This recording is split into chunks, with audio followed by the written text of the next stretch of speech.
Olá, aluno. Sou a professora Beatriz Nascimento e nessa aula nós vamos falar sobre manejo e conservação do solo e da água e as práticas conservacionistas complementares. Por que é importante você saber disso?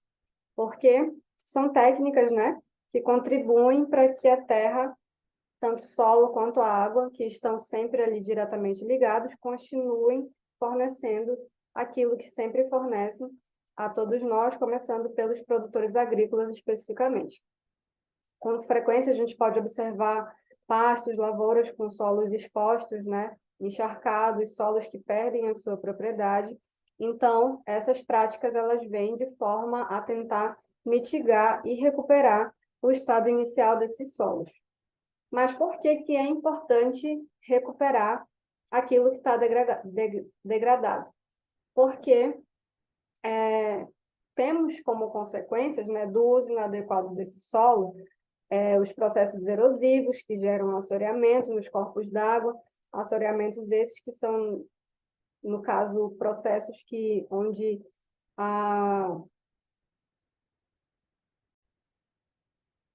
o assoreamento nada mais é do que o processo erosivo que ocorre no fundo daquele corpo hídrico, seja lago, represa, rio, córrego, tá? Onde os sedimentos que estão no fundo daquele corpo d'água, ele é levado com o fluxo da água. Só que isso pode acontecer de forma benéfica, digamos assim, até certo ponto.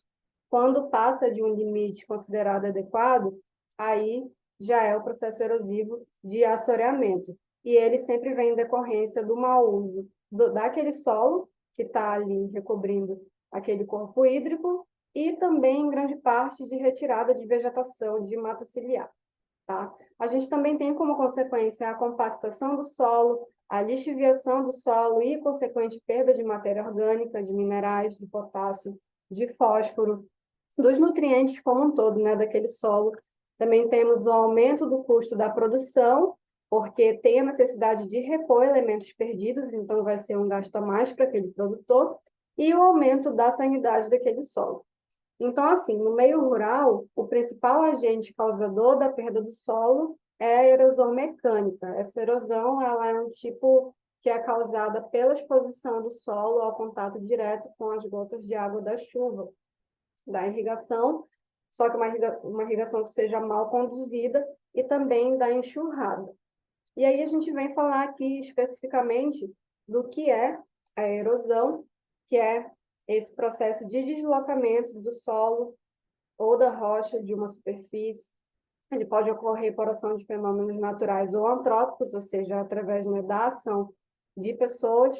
A chuva e o vento são os principais causadores da erosão natural. E o ser humano é o principal causador da erosão não natural, digamos assim, né? Porque ele acaba acelerando fortemente esses processos erosivos.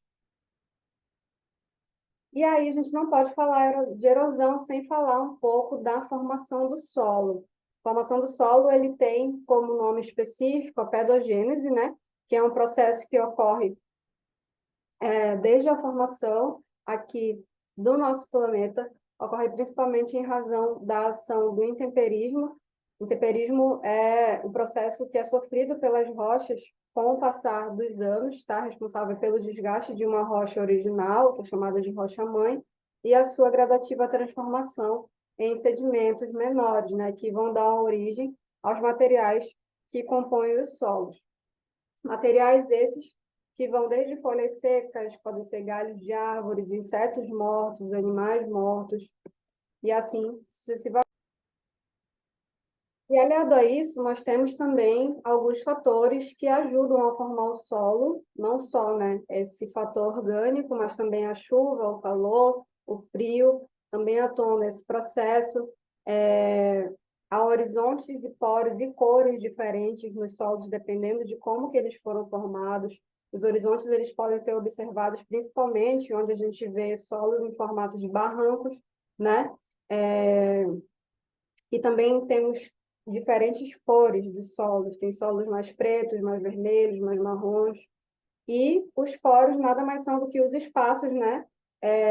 Que têm tamanhos diferentes. Os espaços dentro daquele solo têm tamanhos diferentes. Quanto maior a porosidade daquele solo, em qualquer que seja a região que ele se encontra, maior vai ser a capacidade dele de absorção de água.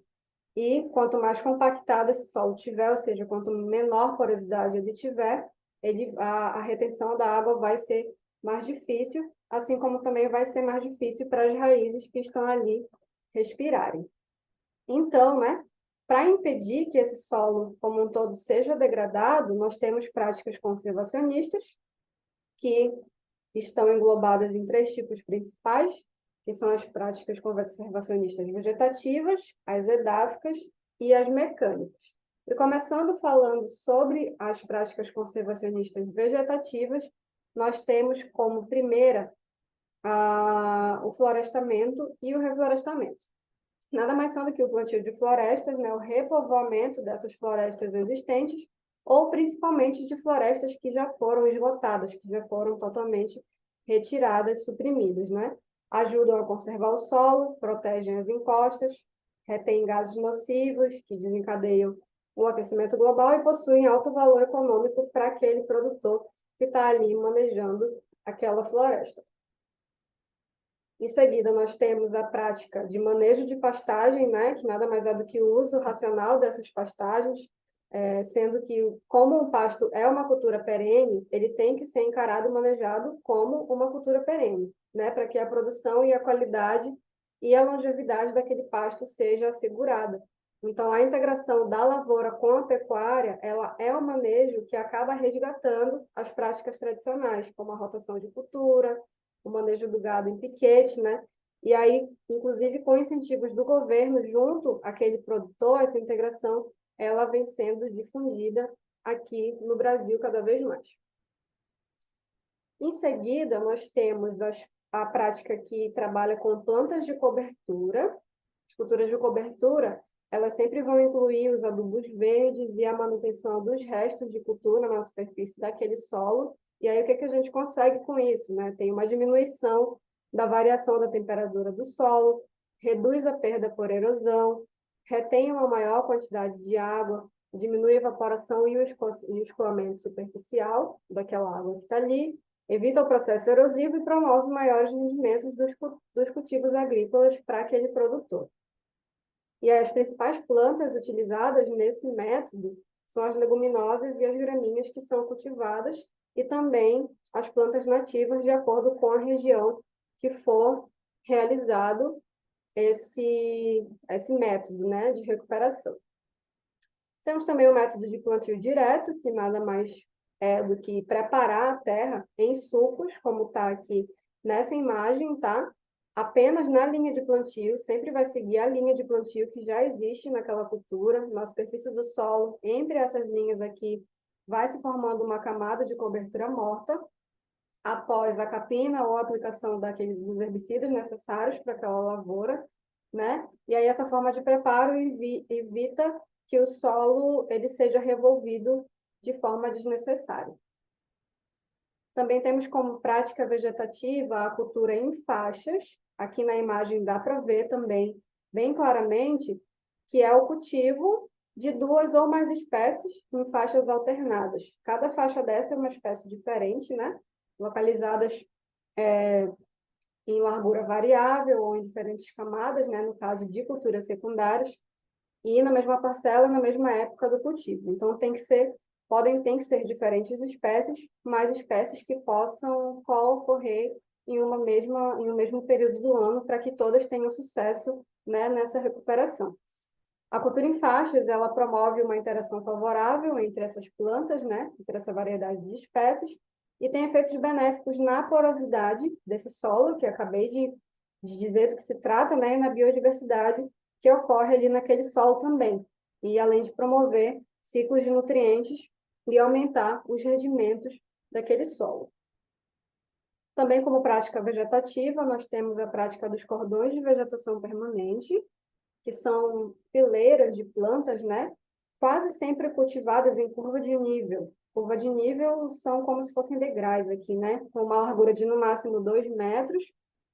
É bastante eficiente, justamente por estar em curva de nível, no controle da erosão daquele solo que está ali, porque ele está quase como se fosse um barranco, mas ao você cultivar a curva de nível, você meio que prende ali aquele solo, né? E ele não vai ceder de forma alguma. E aí, preferencialmente, deve-se empregar espécies que deem retorno econômico para aquele agricultor e, de forma geral, são sempre utilizadas a cana-de-açúcar, o capim-elefante, o capim-santo e o colonial. E outras espécies que deem igual retorno econômico para quem está ali manejando aquela cultura. Ainda como prática vegetativa, nós temos a alternância de capina, que nada mais é do que a prática de alternar épocas em que aquela cultura vai ser capinada, ou em ruas ou em leiras adjacentes durante o período de chuva, sempre para ter esse sucesso. E aí, como que funciona? O agricultor ele vai ter que capinar uma rua sim, uma rua não. Aqui dá para ver, né, que tem uma que está sem capina, o mato cresceu, aqui a cultura cresceu, e a outra está limpa. Então, consiste em capinar uma rua sim, uma rua não, nas ruas plantadas em nível, sempre pulando uma ou duas ruas e somente após algum tempo deve-se capiná-las, deve-se, né, trocar a rua que vai ser capinada ou não. E aí isso permite que sempre uma ou duas ruas dessas, imediatamente abaixo daquelas que recentemente foram capinadas, permaneçam com mato. Isso faz com que essa terra transportada das ruas capinadas seja retida pelas ruas com mato, tá? Esse que é o objetivo de fazer essa rotatividade de capina. Temos a prática de ceifa do mato, onde o agricultor ele corta as plantas daninhas uma pequena altura da superfície do solo, deixa bem baixo, né, bastante próximo ao solo, para evitar que danifique o sistema radicular daquelas plantas. E aí a parte da planta que não é cortada, ela vai se tornar uma vegetação protetora de cobertura.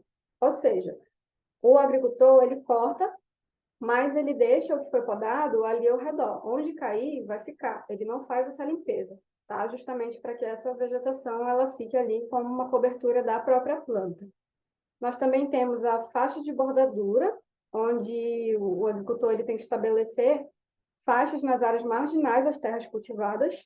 Então, tem uma área aqui que está sendo utilizada para lavoura agrícola, marginalmente, ou seja, ao lado, né? Imediatamente ao lado, vai se estabelecer essa faixa, que objetiva principalmente controlar a velocidade do vento e evitar o excesso de enxurrada, além de criar um ambiente adequado para as plantas e os animais. Aliás, um ambiente que possa ser adequado e útil para as plantas e animais que ocorrem ali naquela região. Ainda dentro das práticas vegetativas, nós temos a cobertura morta, que é bastante difundida no meio agrícola, né? Porque ela é bastante simples e benéfica e pode se utilizar com facilidade na plantação. Cobertura morta é uma camada protetora do material que está espalhado ali em cima daquele solo, como os recortes da grama, palha, casca de árvore e alguns materiais similares, acaba protegendo aquele solo da erosão, reduz o impacto da chuva naquele solo como consequência, né? Consegue conservar a umidade daquele solo também, manter a temperatura e impedir o crescimento de plantas que sejam daninhas. Também pode melhorar a condição do solo, de forma que a matéria orgânica ela é uma fonte de nutriente para as plantas, então isso acaba proporcionando um ambiente ideal para as minhocas e outros organismos que são ali, que estão sempre atuando ali de forma benéfica para aquele solo. E como última prática vegetativa, nós temos os quebra-ventos, que nada mais é do que dispor árvores de forma que elas se atuem como barreiras utilizadas ou para reduzir ou para redirecionar a direção do vento. Geralmente são formados por árvores e arbustos maiores, mas também podem ser de outros materiais que não sejam árvores. E por que reduzir a velocidade do vento? Porque acaba proporcionando melhoria nas condições ambientais por meio do controle do microclima daquela região, daquela área que tem que ser protegida. Então, aqui finalizando as práticas vegetativas, a gente já entra nas práticas edáficas, que são práticas estritamente relacionadas ao solo, né? A primeira prática, ela envolve o uso do solo de acordo com a capacidade dele, ou seja, o uso racional daquele solo, né? capacidade desse solo, ela sempre vai ser expressa com a adaptabilidade dele para fins diversos, sem que ele sofra um esgotamento pelos fatores do desgaste e também do empobrecimento, por meio de cultivo anual, perene e também de pastagem. E aí, por esse sistema que vão ser definidas classes homogêneas da terra, tá? De acordo com a sua máxima capacidade de uso. Então, cada tipo de solo dentro desse sistema vai ser utilizado somente até a capacidade dele, nada além disso, mas também nada inferior a isso, tá? Sem risco para o agricultor que aquele solo ele acabe sendo degradado, especialmente no que diz respeito a uma erosão acelerada. Como prática edáfica, também temos a adubação verde, que consiste em cultivar as plantas, principalmente leguminosas nesse caso, que depois elas podem ser fragmentadas, servindo de cobertura até a sua decomposição, e isso objetiva melhorar as propriedades físicas, químicas e biológicas dos solos que estão sendo ali utilizados naquela lavoura. E aí o agricultor ele ainda vai ter menos gasto com inseticida e herbicida, já que a adubação verde mantém todos os organismos vivos do solo e que controlam espécies invasoras também. Nesse caso, inutiliza, né, o herbicida, ele gasta menos. Temos também a eliminação e o controle do fogo, que são as causas mais frequentes de degradação daquele solo também. E as causas mais frequentes dos incêndios florestais estão justamente nas práticas agropastoris, que são resultantes da queima para a limpeza dos terrenos, para fins florestais, para fins agrícolas ou pecuários, para pastagem. E aí, ao realizar uma queimada, tem que considerar que o fogo ele afeta diretamente a vegetação, o ar, a água e o solo, a saúde pública também. Então, o fogo ele deve ser somente utilizado após um diagnóstico cuidadoso que indique ser ele, de fato, o mais seguro, o mais barato e o mais eficiente do que outros tratamentos naquele solo. Temos também a calagem, que é uma prática simples que consiste em aplicar calcário no solo para combater a acidez do solo e corrigir o pH do mesmo, né? O que acaba por conferir aumento na produtividade daquelas culturas, e aí acaba sendo considerado uma das práticas que mais contribui para o aumento da eficiência dos adubos e, por consequência, também aumenta a produtividade e a rentabilidade na agropecuária. Ainda como prática edáfica, temos a adubação química, que é aquela em que o adubo usado ele é formado por compostos químicos originados da mineração ou de indústrias, e aí adicionam-se aos solos adubos sintéticos e transformados em nitrato. Além do nitrato, também estão presentes outros produtos, como fósforo e potássio, só que o emprego excessivo desses fertilizantes ele gera desequilíbrio ecológico. Então, os agentes decompositores eles acabam não conseguindo reciclar esses nutrientes na mesma proporção em que eles são adicionados ao solo. E isso é que promove a eutrofização, que também é uma forma de degradação desse solo. Tá? Após isso, temos também a adubação orgânica. Na prática da agricultura, do manejo de solo e das plantas, tem que sempre levar em conta que a terra é um sistema complexo. Então, pode viver em equilíbrio um número incalculável de organismos microscópicos. E aí, dentro, né, desse sistema, onde nós temos seres animais e vegetais, que garantem a fertilidade desse solo.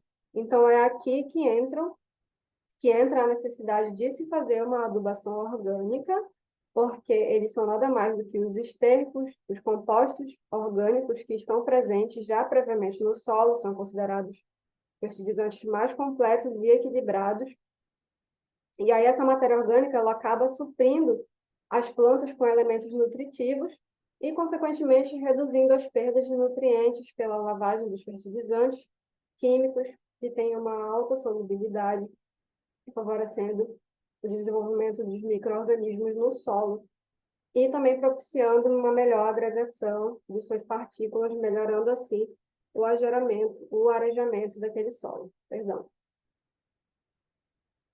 E aí, por final, temos as práticas mecânicas, começando pelo preparo do solo e o plantio em contorno, né, que é um tipo de ação que objetiva reduzir a erosão e facilitar os tratos daquela lavoura. Consiste nas operações de cultivo no sentido transversal ao declive, seguindo sempre as curvas de nível em que se encontra aquela cultura. E quando o preparo do solo é feito morro abaixo, entre aspas, no sentido de declive, né, o processo de erosão ele vai ser facilitado e vai aumentar a perda do solo. Essa prática aqui de preparo do solo, ela reduz em 50% as perdas de água e também do solo por erosão. Ainda como prática mecânica, temos os sulcos e camalhões em pastagens que estão aqui descritas nas imagens. É indicada principalmente para áreas de pastagens, são equivalentes a um tipo de terraço, só que com dimensão reduzida, construído sempre em linha de nível. E aí a grande vantagem desses sulcos ou camalhões é que acaba ocorrendo uma melhor distribuição e retenção da água da chuva. E, em consequência da melhor conservação dessa água, a vegetação ela acaba se tornando mais densa e mais vigorosa nas proximidades dos sulcos e dos camalhões também. Temos também os canais divergentes, que são construídos sempre entre duas áreas que são contíguas entre si, geralmente em curvas de nível também, só que em níveis diferentes. Tem como objetivo a proteção da superfície mais baixa dos enxurrados, e esses canais eles são construídos em toda a extensão do perímetro que limita essas duas superfícies, e vai objetivar justamente o desvio da água para que ela não atinja a área em nível mais baixo, de forma que evite uma inundação, ou erosão, ou assoreamento daquela região. Temos os canais escoadouros, que são de dimensões apropriadas, vegetados e capazes de transportar com segurança aquela água que é captada através de vários sistemas, né, de terraceamento ou de outras estruturas que são utilizadas naquela lavoura também. E, em geral, são depressões no terreno, pode ser rasa, pode ser larga, com declividade moderada, e estabelecida com um leito resistente à erosão. E sempre evitando também a piora de uma erosão que possa já estar em ocorrência. Temos também as banquetas individuais, que nada mais são do que pequenos bancos construídos individualmente para cada planta, onde a movimentação da terra ela vai se dar somente no local que se vai cultivar aquela planta, e é indicado especificamente para culturas perenes. Temos também os patamares, que são essas plataformas aqui construídas em terrenos de grande inclinação, então eles são indicados somente para terrenos de grande inclinação, e aí acabam se formando degraus, né? E nesse patamar tem que ser plantada a cultura e o talude deve ser recoberto com uma vegetação rasteira sempre, desde que não seja uma invasora para manter a estabilidade daquele sistema. E em solos que são pouco permeáveis, esse tipo de prática ele não é recomendado, e ele sempre vai ser construído manualmente ou com um trator equipado com uma lâmina frontal. Por final, nós temos como prática mecânica os terraços, que tem como objetivo fundamental reduzir os riscos da erosão hídrica, ou seja, né, a descida daquele solo por um excesso de água e proteger os mananciais que ali estão ao redor, e sempre vai se basear no parcelamento de rampa, ou seja, se dividir numa rampa comprida, em vários menores também, por meio da construção desses terraços em cada região dessa curva de nível. Então, nós temos essas práticas aqui, sempre como forma, né, de proteger, de conservar a água e o solo, lembrando que não tem como falar de prática de conservação de solo sem falar de conservação de água também, porque eles sempre vão estar ali ocorrendo juntos. Então, aqui a gente finaliza. Eu espero que eu tenha te ajudado a fixar o conteúdo e me disponibilizo a tirar dúvidas fora da aula. É isso. Até a próxima aula. Obrigada.